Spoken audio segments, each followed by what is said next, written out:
우리에게 주시는 하나님의 말씀은 사도행전 3장 1절에서 10절까지 말씀입니다. 신약성경 190페이지에 있습니다. 우리 같이 한 목소리로 읽습니다. 제9시 기도 시간에 베드로와 요한이 성전에 올라갈새 나면서 못 걷게 된 이를 사람들이 메고 오니 이는 성전에 들어가는 사람들에게 구걸하기 위하여 날마다 미문이라는 성전 문에 두는 자라. 그가 베드로와 요한이 성전에 들어가려 함을 보고 구걸하거늘 베드로가 요한과 더불어 주목하여 이르되 우리를 보라 하니 그가 그들에게 무엇을 얻을까 하여 바라보거늘 베드로가 이르되 은과 금은 내게 없거니와 내게 있는 이것을 내게 주노니 나사렛 예수 그리스도의 이름으로 일어나 걸으라 하고 오른손을 잡아 일으키니 발과 발목이 곧 힘을 얻고 뛰어 서서 걸으며 그들과 함께 성전으로 들어가면서 걷기도 하고 뛰기도 하며 하나님을 찬송하니 모든 백성이 그 걷는 것과 하나님을 찬송함을 보고 그가 본래 성전 미문에 앉아 구걸하던 사람인 줄 알고 그에게 일어난 일로 인하여 심히 놀랍게 여기며 놀라니라. 아멘. 네. 하루는 오후 기도 시간에 베드로와 요한이 성전에 가고 있었습니다. 유대인은 하루에 3번 기도합니다. 아침에, 그 다음에 오후에, 그 다음에 저녁에. 오후 기도 시간은 보통 오후 한 3시 정도 됩니다. 그러니까 3시에 베드로와 요한이 성전 미문으로 가고 있는데 성전에 보면 이제 이방인의 뜰이 있습니다. 여인들이 들어갈 수 있고 이방인들이 들어갈 수 있는 뜰이 있고 그 다음에 미문을 지나면 이제 유대인의 뜰, 남자들이 들어갈 수 있는 뜰이 있습니다. 근데 그 미문 앞에 거기에는 금과 은으로 아름답게 만들어진 문이에요. 그래서 아름다울 미자를 써서 미문이라고 하죠. 그 아름다운 문이 있는데 그 문 앞에 안전뱅이 한 명이 앉아서 구걸하고 있습니다. 그는 태어날 때부터 안전뱅이로 태어났습니다. 한 번도 걸어본 적이 없는 것이죠. 그는 성전 안에도 한 번도 들어가 본 적이 없습니다. 왜냐하면 유대인 중에 팔이 없거나 아니면 다리를 절거나 아니면 눈이 한쪽이 안 떠진다거나 등등 장애가 있는 사람은 제단이 있는 곳에 들어갈 수 없기 때문이죠. 그는 유대인으로 태어났으나 유대인으로 제대로 대접받지 못하고 여겨지지 못하고 죄 가운데 난 사람으로 여겨져서 성전 안에 들어갈 수 없는 그런 사람이었습니다. 그는 미문 앞에 앉아 있었습니다. 그러나 이 미문에 매일 오는 이유는 거기에 가면은 사람들이 많이 드나들기 때문에 구걸할 수 있었기 때문이죠. 그가 생존하는데 필요한 것들을 공급받을 수 있기 때문입니다. 유대인들은 하나님의 말씀 토라를 읽고 또 예배를 드리고 기도하고 또 구제하는 것을 가장 중요한 덕목으로 삼았습니다. 그러니까 성전에 들어가는 사람들에게 구걸하는 거야말로 가장 구걸할 수 있는 좋은 방법이죠. 그래서 그는 돈을 벌기 위해 그 성전에 매일 나아가는 그런 사람이었습니다. 저는 오늘 찬양하면서 마치 우리가 성전 문 앞에 앉아 있는 그 안전뱅이와 같은 자가 아닌가 그런 생각이 들었습니다. 우리 삶의 문제를 해결하기 위해서 우리 모두가 다 각자 나름대로의 어려움들을 가지고 있잖아요. 기도거리들을 가지고 있지 않습니까? 그러면서 오늘도 아마 교회에 오셔서 하나님 앞에 내 삶의 문제를 해결해 달라고 아마 기도했을 것입니다. 우리는 각자 삶의 문제를 가지고 내 문제를 해결받기 위해서 하나님 앞에 나옵니다. 이 성전 미문에 앉아있는 이 안전뱅이도 자기가 하루하루 먹고 살아가는 삶의 문제를 해결하기 위해서 그 성전 앞에 매일 나왔습니다. 내가 바로 그 안전뱅이구나 이런 생각이 들었습니다. 그날도 그 미문 앞에 앉아서 안전뱅이가 쿡을 하고 있는데 베드로와 요한이 지나갔습니다. 베드로와 요한이 그 안전뱅이를 주목하여 보았습니다. 그 안전뱅이를 향한 긍휼한 마음이 그 마음에 일어났습니다. 무엇이라도 주고 싶었습니다. 근데 마침 베드로와 요한에게는 돈이 한 푼도 없었습니다. 줄 것이 없었습니다. 그런데 돈이 없는 것이 오히려 다행이었습니다. 베드로 요한의 주머니에 돈이 있어서 그것을 꺼내주고 갔다면 기적은 일어나지 않았을 것입니다. 돈을 조금 더 벌어서 잠시 기뻤을지는 모르지만 그의 삶은 여전히 변하지 않았을 것입니다. 그는 그 다음 날도 와서 여전히 구걸을 했겠죠. 안전뱅이는 비록 돈을 받지 못했지만 베드로와 요한에게 돈 대신에 더 큰 것을 받았습니다. 안전뱅이가 원하는 대로, 바라고 기대하는 대로 되지 않았지만 오히려 그것이 더 잘된 것이었습니다. 몇 푼 돈을 더 받는 정도가 아니라 인생 자체가 바뀌게 되었습니다. 전혀 다른 새로운 사람이 되어지고 또 새 삶을 살게 되었습니다. 우리의 인생도 마찬가지입니다. 때로는 내 뜻대로 안 되는 것이 더 복된 경우가 있습니다. 그래서 내 뜻대로 되지 않을 때 나는 불행하다고 생각하지 마시기를 바랍니다. 내 뜻대로 되지 않아도 하나님은 우리를 복된 길로 인도하고 계십니다. 성전 미문에 자신의 하루 먹을거리를 해결하기 위해서 나왔던 그 안전뱅이의 삶이 변화되어진 것처럼 오늘 저와 여러분에게도 내가 원하는 그 떡이 주어지는 것이 아니라 예수 그리스도를 만남으로 전혀 다르게 새로운 삶으로 변화되어지는 그런 축복이 우리에게도 있기를 주님의 이름으로 축원합니다. 이 베드로와 요한이 안전뱅이를 불렀어요. 그러자 아무도 사람들이 관심을 안 가지고 많은 사람들이 지나가는데 불러서 관심을 보여주는 사람이 있으니까 이 사람들이 뭔가를 주려나 보다 해서 주목해서 쳐다보았습니다.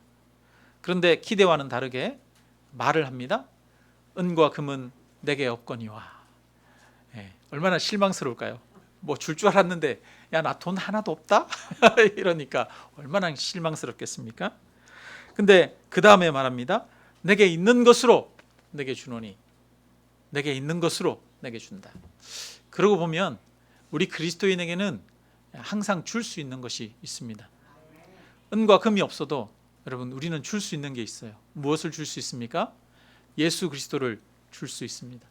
사랑의 마음을 줄 수 있고 그를 위해서 기도하고 축복할 수 있습니다. 베드로와 요한이 은과 금은 내게 없거니와 내게 있는 것으로 너에게 주노니 나사렛 예수 그리스도의 이름으로 일어나 걸어라 말했습니다. 예수 그리스도를 그에게 주었습니다. 그의 손을 잡고 그를 일으켰습니다. 그러자 다리에, 발에, 발목에 힘이 들어가고 일어나게 되었습니다. 한 발짝 한 발짝 걷게 되고 또 자유롭게 뛰게 되었습니다. 장애인으로 태어나 난생 처음으로 걷게 되는 감격스러운 순간입니다. 꿈에도 생각하지 못했던 일이 일어났습니다. 돈을 받는 대신에 새로운 삶을 선물 받았습니다. 이것이 베드로와 요한이 한 일이 아닙니다. 3장 12절에 보면 베드로와 요한이 이렇게 말합니다. 베드로 한번 읽어보겠습니다. 3장 12절. 베드로가 이것을 보고 백성에게 말하되 이스라엘 사람들아 이 일을 왜 놀랍게 여기느냐? 우리 개인의 권능과 경건으로 이 사람을 걷게 한 것처럼 왜 우리를 주목하느냐? 왜 놀랍게 여기느냐? 이렇게 말하는 걸로 봐서는 베드로와 요한은 이것이 전혀 놀라운 일이 아니다라고 그렇게 보는 것 같습니다. 여러분, 안전뱅이가 일어나는 일이 전혀 놀라운 일이 아니라는 거예요. 하나님 앞에서는 이 일조차도 놀라운 일이 아닌 것이죠. 그리고 또 말합니다.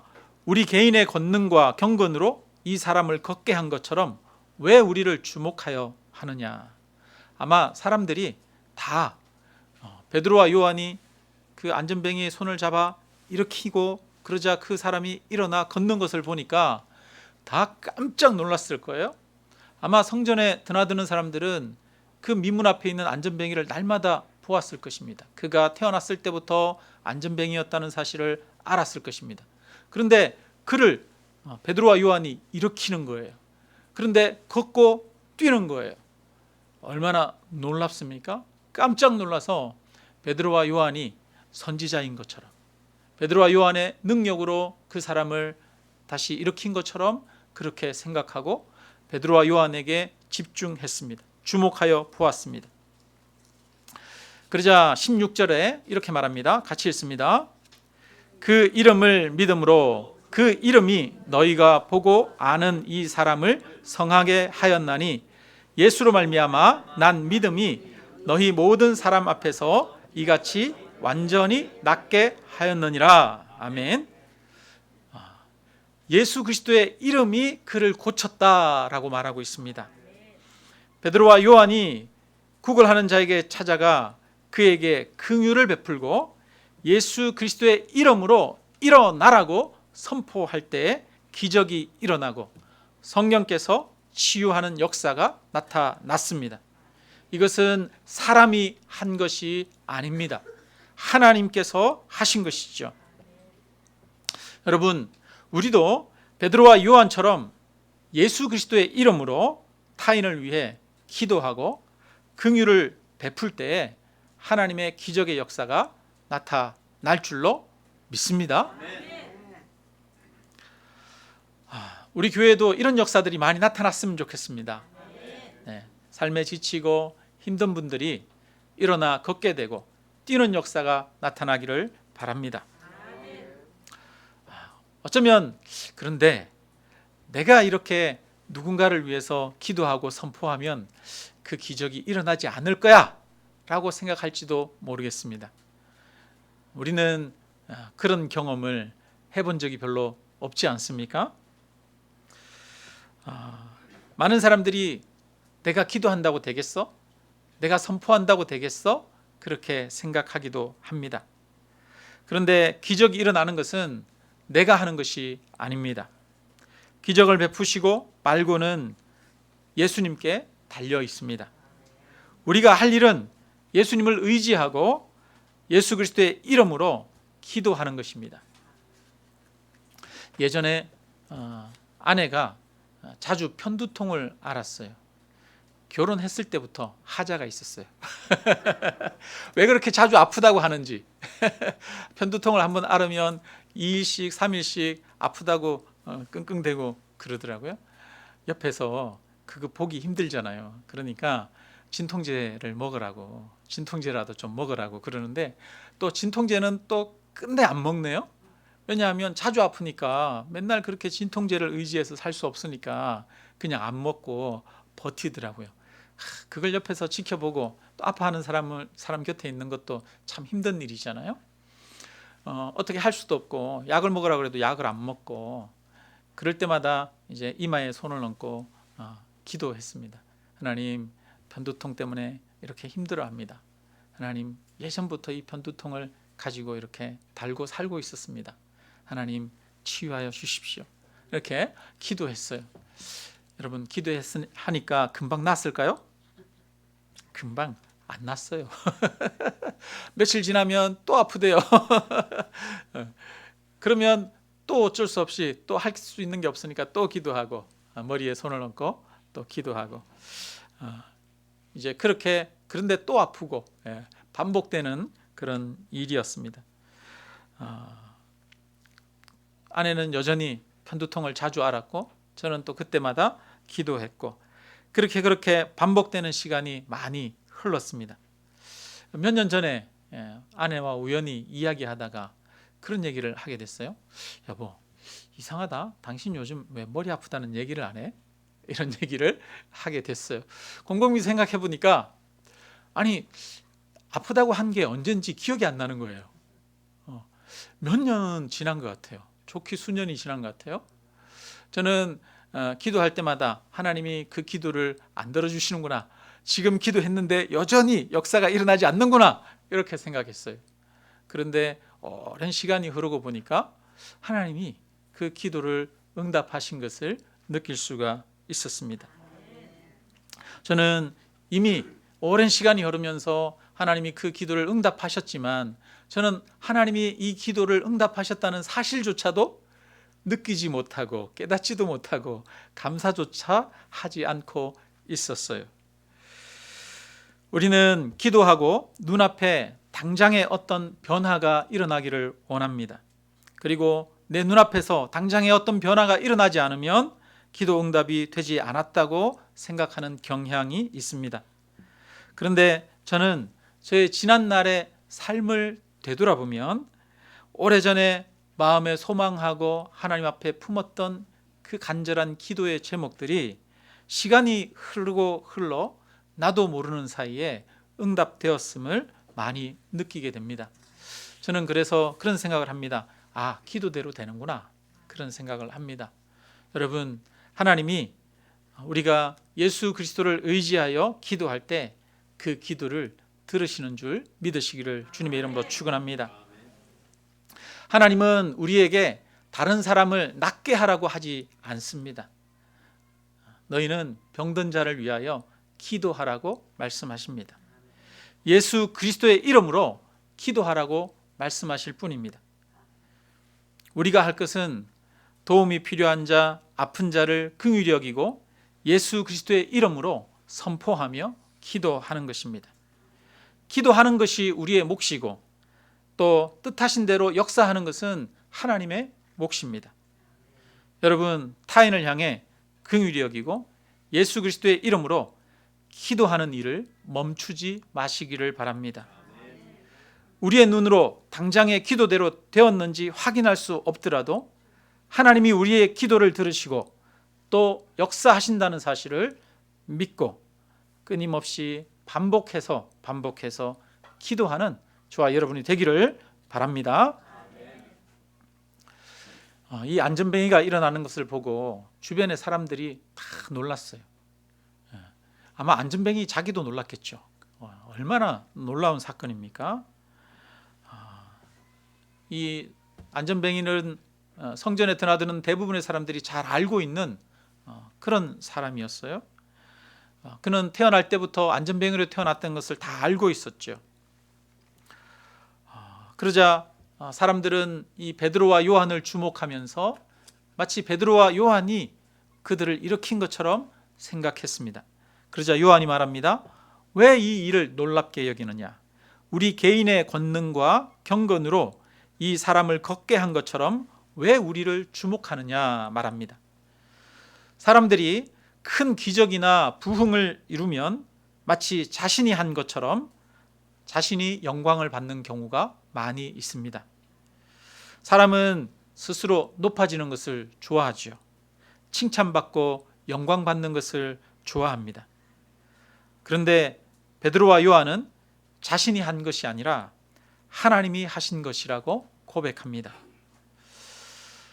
철저하게 영광을 하나님께 돌리고 있습니다. 우리 또한 이런 자세를 잃지 않아야 하겠습니다. 사실 가만히 돌아보면, 가만히 생각해 보면 내가 한 것이 별로 없음을 알게 되죠.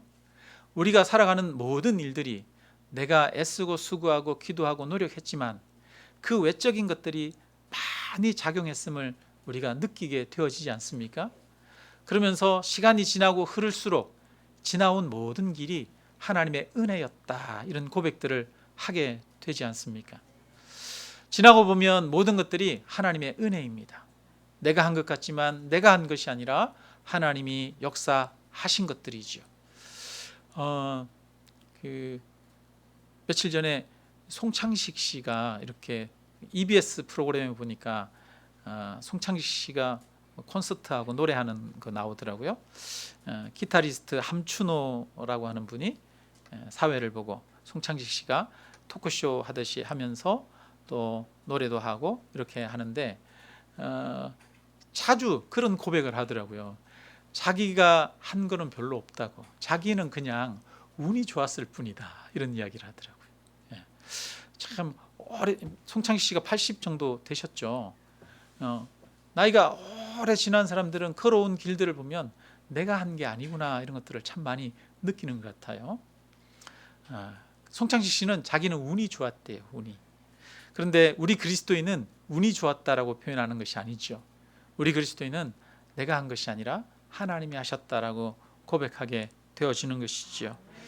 여러분, 정말 저는 솔직한 사람, 정말 진실을 보는 사람은 이 일은 내가 한 것이 아니다라고 고백하게 된다고 생각합니다. 진짜 진실을 보는 사람은 겸손하게 되어진다고 저는 생각합니다. 그래서 베드로와 요한은 하나님 앞에 진실한 거예요. 이것은 자기가 한 것이 아니라는 것을 알고 있습니다. 베드로와 요한에게는 안전뱅이를 일으킬 능력이 없습니다. 하나님에게 그 능력이 있는 것이지요. 그래서 그 영광을 철저하게 하나님께 돌립니다. 저와 여러분도 우리의 삶 속에서 하나님께 영광을 돌리고 하나님을 고백하는 그런 자가 되시기를 주님의 이름으로 축원합니다. 사람들이 많이 몰려들었어요. 사람들이 다 베드로와 요한을 보면서 기대의 눈빛으로 바라보았습니다. 무엇을 기대했을까요? 또 다른 기적을 보여주기를 기대했습니다. 예수님께 왔던 사람들, 예수님을 쫓아왔던 바리새인과 사두개인들이 예수님이 여러 가지 이적과 기적을 보여주셨는데도 뭐라고 그러냐면 우리에게 보여줄 표적이 무엇입니까? 그렇게 말하잖아요. 끊임없이 새로운 표적을 구하고 새로운 이적을 사람들은 구하지요. 아마 베드로와 요한에게 왔던 사람들도 새로운 것을 보기를, 나도 또 치료해주고 나도 위해서 기도해주기를 바랬을지 모르겠습니다. 제가 아마 베드로 요한이었다면 저는 제가 선포하자 안전뱅이가 일어났어요. 그러면 신이 나가지고 저는 밖에 나갔을 것 같았습니다.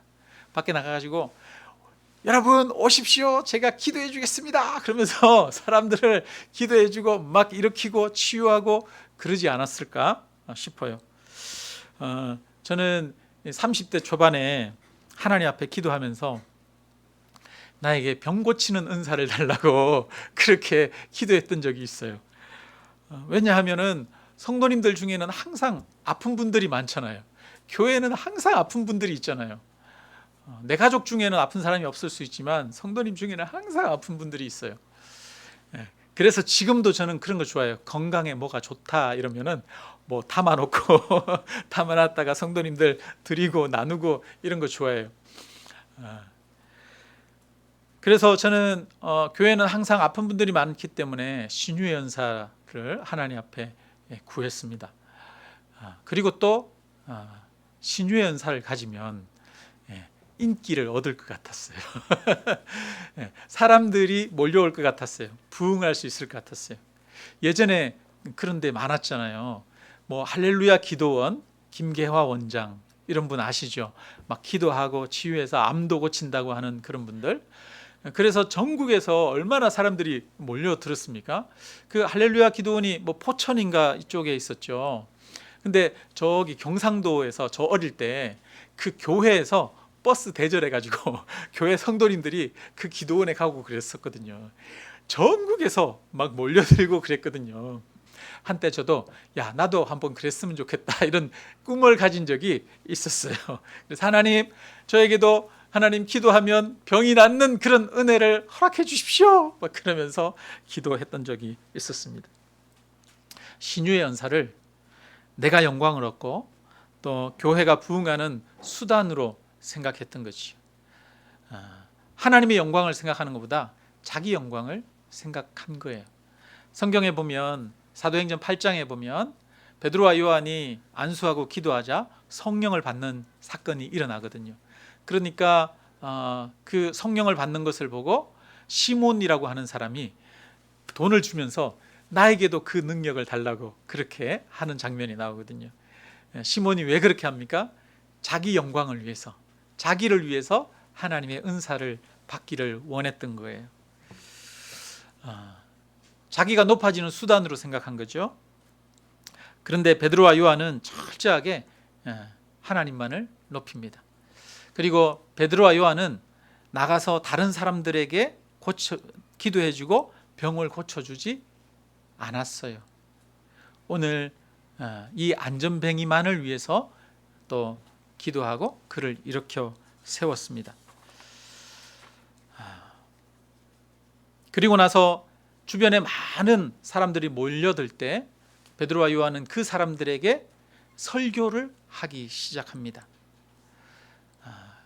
그래서 이적에 초점이 있는 것이 아니라 설교에 초점이 있는 것이에요. 우리가 사도행전 이 3장을 보면 3장 앞부분에 1절부터 10절까지는 이 안전뱅이를 일으키는 사건을 기록하고 있어요. 그리고 그 이후에 10절 이후에 11절부터 마지막 절까지 26절까지는 베드로가 설교하고 있는 겁니다. 뭐에 대해서 설교하고 있는 걸까요? 예수 그리스도에 대해서 가르쳐주고 설교하고 있는 거예요. 그러니까 초점이 어디 있느냐? 안전뱅이를 일으키는 데 초점이 있는 것이 아니라 예수 그리스도를 가르쳐주고 증거하는 데 초점이 있는 것입니다. 그런데 우리는 이 성경을 읽을 때 어디에 초점을 많이 둘까요? 안전뱅이가 일어나는 것에 초점을 두고 있습니다. 내 인생에도 이런 하나님의 기적이 일어나는 것에 초점을 두고 있는 것이죠. 사실 우리도 마찬가지예요. 우리도 우리의 삶의 문제가 해결되기를 바랍니다. 안전뱅이가 성전 미문에 앉아서 자기 삶의 문제, 하루 먹을 것, 그 돈을 구걸하는 것이 그의 삶의 목적이었던 것처럼 우리도 하나님 앞에 나올 때 이런 내 삶의 여러 가지 문제가 해결되기를 바라는 마음이 많을 것입니다. 오늘도 내 가족을 위해서, 또 건강을 위해서, 또 여러 가지 경제적인 어떤 어려움들을 위해서, 자녀들을 위해서 기도하는 그런 마음을 가졌을 것입니다. 그런데 이 성경은 바로 예수 그리스도를 증거하고 알게 하는데 초점을 두고 있습니다. 예수가 그리스도시고 우리의 구원자요 주라는 것을 알고 믿게 하고 또 주님을 따르고 순종하게 하는데 초점이 있습니다. 사람들은 이적이 일어나는 것을 추구하는 경향이 있습니다. 우리 모두에게 그런 경향이 있죠. 어떤 사람들은 이적이 일어나야 진짜라고 생각합니다. 이적이 일어나면 대단한 거라고 생각합니다. 여러분, 만약에 오늘 우리가 여기서 이 관절염으로 아파하시는 분들을 위해서 기도했는데 관절염이 사라지고 기적이 일어났어요. 여러분, 그러면 저 성도님들이 뭐라고 생각하겠습니까? 아유, 우리 교회 대단한 교회야. 어휴, 목사님 대단해. 그렇게 생각하지 않겠어요? 매주일마다 한 명씩 막 벌떡벌떡 일어나고 막 회복된다고 생각해 보십시오. 그러면 얼마나 막 난리가 나겠습니까? 대단한 거라고 생각하죠. 여러분, 근데 그래서 오늘날 사람들이 이적을 좋아해요. 이적을 추구하는 사람들이 많아요. 그리고 어떤 사람들은 오늘날에도 여전히 이적은 일어나는가 일어나지 않는가 이런 거에 대해서 의문을 가지고 논쟁하고 있습니다. 또 어떤 사람들은 오늘날에도 여전히 이적이 일어나고 성령의 역사가 일어난다는 것에 집중해서 그것을 증명하는 데 몰두하고 그런 운동을 하는 사람들도 있어요. 그래서 신사도 운동이라고 몇 년 전에 우리나라를 이렇게 막 어수선하게 했던 그런 기독교 안에 운동이 있었어요. 이적을 체험하는 운동이에요. 그래서 별의별 이적 같은 것들을 다 금리빨로 아말감으로 했는데 그게 금리빨로 바뀌었다 막 이런 얘기도 하고요. 별의별 이적 같은 것들을 얘기를 하고 그래요. 그런데 여러분, 중요한 것은 어마어마한 이적을 경험하는 것이 중요한 것이 아닙니다. 우리는 예수 그리스도를 알고 믿고 그분을 따르는 것이 중요합니다. 이적을 경험하지 않아도 예수 그리스도를 알고 믿고 따를 수 있습니다. 여러분, 이미 성경을 통해서 예수 그리스도가 하나님의 아들이요 우리의 죄를 용서하시는 우리의 유일한 구원자라는 사실을 이미 성경을 통해서 증명했습니다. 그래서 이적을 경험하지 않아도 성경을 읽고 또 말씀을 통해 예수 그리스도를 나의 구주로 고백하는 자가 진정으로 복이 있는 자죠. 이적이나 신비적인 체험을 하는 것은 때로는 필요할 수도 있고 또 좋은 경우도 있습니다. 그런데 제가 보니까요, 어떤 사람은 그런 어떤 맛에 한번 들린 사람들, 그런 사람들 중에는 그런 것만 쫓아가는 사람들이 있어요. 그래서 어떤 유명한 목사님한테 가서 그런 이적을 경험했어요. 거기 가서 좋았어요. 새로운 것을 경험했어요. 그러면 그 앞에서 막 쫓아가다가 또 시간이 지나면 전혀 새로운 것이 없으면 또 다른 곳을 쫓아가고, 신비적인 것, 이적을 쫓아서 다니는 그런 신앙생활이 있어요. 여러분, 건강하지 못한 겁니다. 중요한 것은 우리가 기적을 경험하는 것이 아니라, 내 삶의 문제가 당장에 해결되는 것이 아니라, 바로 내가 말씀 속에서 예수 그리스도를 바라보고 예수 그리스도를 나의 구원자로 믿고 따르고 순종하는 것입니다. 이것이 바로 우리 삶의 중심이 되어야 합니다. 오늘 예배드리는 우리의 마음의 초점이 바로 예수 그리스도를 높이고 찬양하고 그분을 인정하는 것이 되어야 합니다. 이 안전뱅이는 성전 미문에 앉아서 돈을 구걸하다가 그 몸도 치유받았습니다. 안전뱅이가 일어나 걷게 된 것은 엄청난 변화죠. 그러나 이렇게 치료받은 것으로 끝났다면 그것은 돈을 몇 푼 받은 것과 크게 차이는 없어요. 돈을 몇 푼 받으면 그 돈도 곧 사라지잖아요.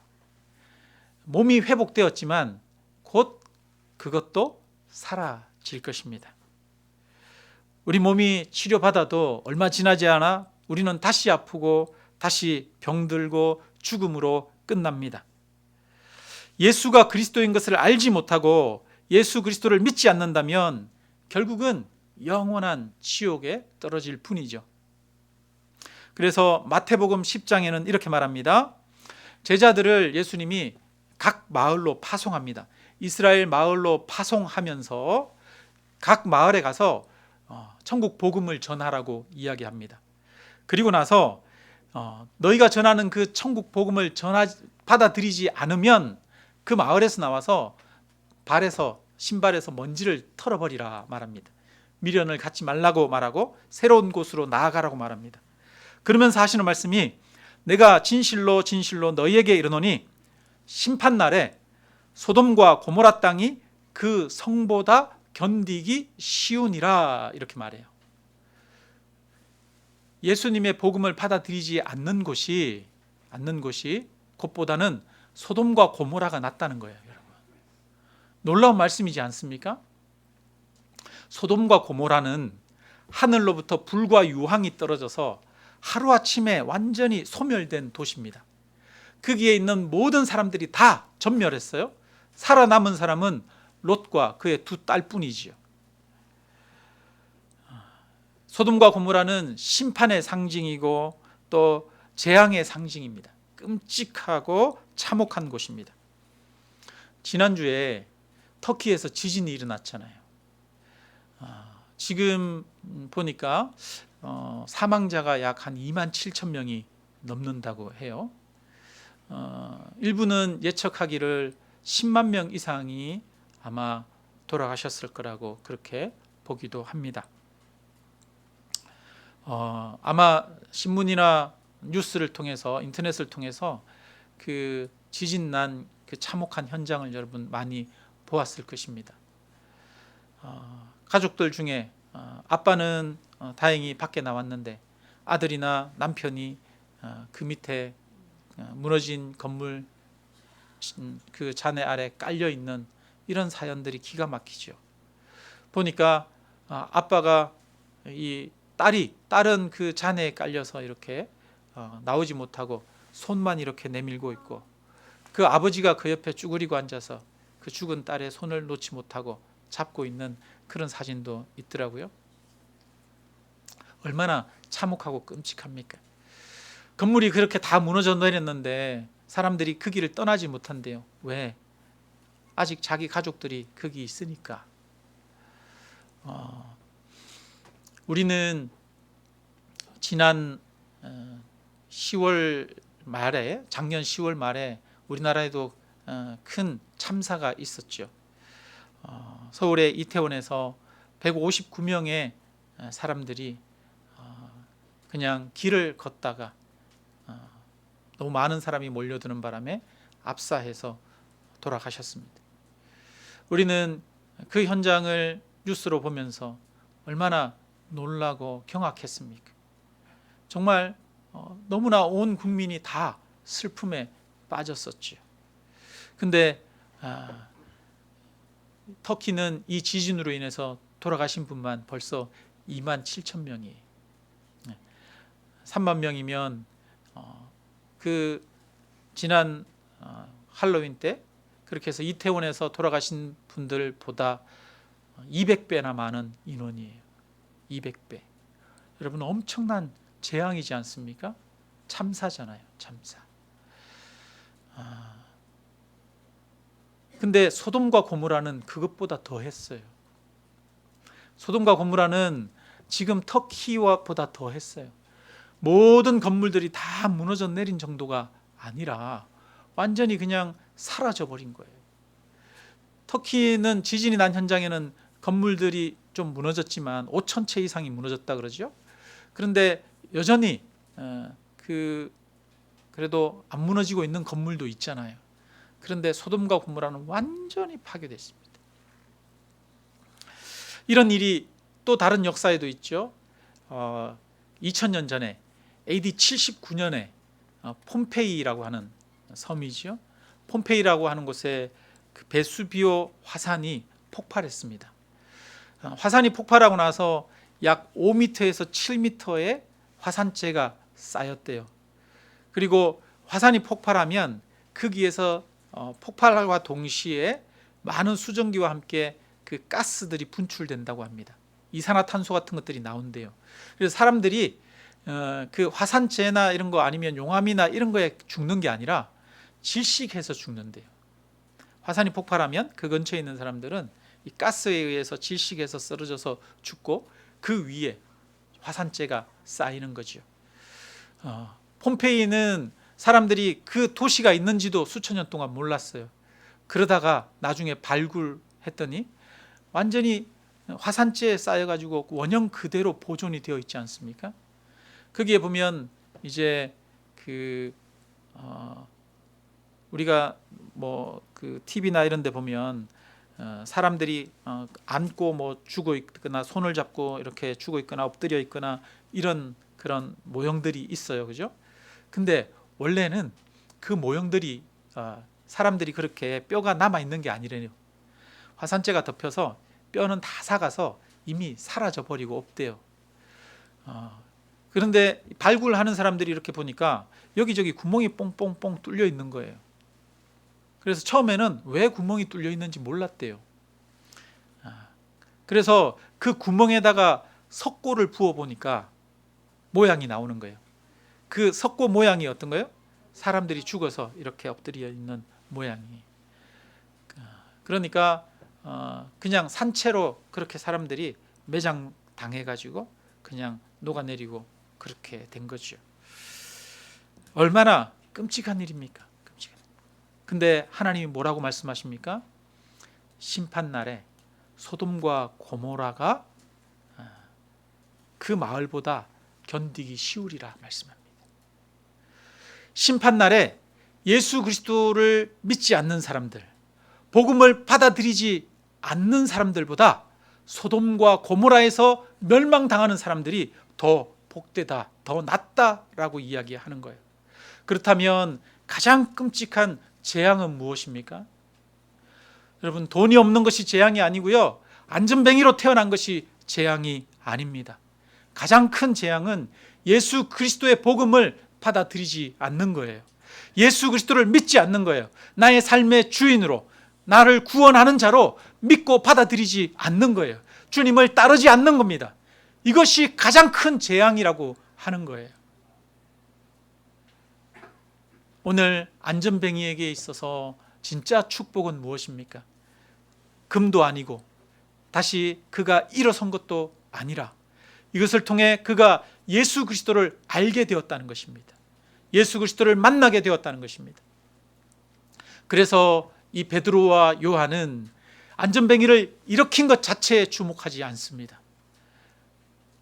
그는 안전뱅이를 일으킨 이후에 많은 사람들 앞에서 예수 그리스도를 증거하는 데 초점을 두고 있는 것이지요.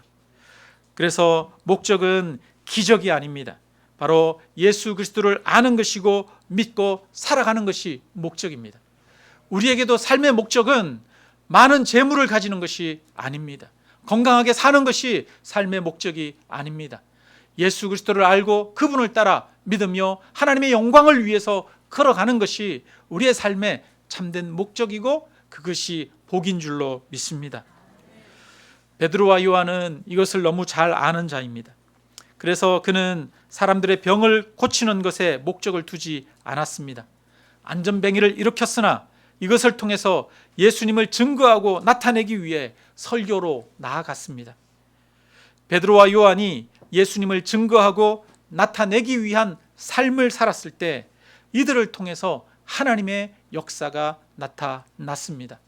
여러분, 우리의 삶 가운데 언제 하나님의 역사가 나타날까요? 하나님, 내 삶의 문제를 해결해 주십시오. 간절히 기도할 때요, 물론 하나님이 그 기도를 들으시고 역사하십니다. 그러나 하나님이 더 크게 우리를 역사하시는 것은 우리가 하나님의 영광을 위해서 걸어갈 때입니다. 사업을 경영하는 자들이 사업을 경영하면서 하나님, 이 사업이 하나님의 사업이 되기를 원합니다. 이 사업을 통해 하나님이 높임 받으시기를 원합니다. 하나님의 뜻이 이루어지기를 원합니다. 라고 고백하며 철저하게 하나님을 위해서 그 사업을 경영할 때 그 사업장에 하나님이 역사하시고 하나님이 은혜 베푸실 줄로 믿습니다. 우리 육체를 위해서 기도할 때도 하나님, 나의 삶을 하나님께 드립니다. 하나님, 나의 삶이 하나님을 높이는 데 사용되어지기를 원합니다. 하나님의 뜻을 이루는 데 나의 삶이 사용되어지기를 원합니다. 그렇게 기도하고 나아갈 때 우리의 삶 속에서 하나님이 나타나시고 일하실 줄로 믿습니다. 베드로와 요한은 오직 예수 그리스도를 나타내고 높이는 데 삶의 초점을 두었습니다. 우리 모두 이렇게 우리의 삶의 문제가 해결되는 것이 이 시간 우리의 기도가 아니라 우리가 예수 그리스도를 나타내고 증거하고 또 예수 그리스도를 따라가는 것이 나의 삶의 목적이 되어지기를 주님의 이름으로 축원합니다. 그래서 우리가 안전뱅이와 같은 심정으로 이 시간 나왔지만 하나님께서 그 안전뱅이를 일으켜서 그를 걷고 뛰고 하나님을 찬양하는 자로 세우셨던 것처럼 우리도 안전뱅이와 같은 심령에서 이제 하나님을 찬양하고 하나님께 영광을 돌리는 심령으로 새로워지시기를 주님의 이름으로 축원합니다.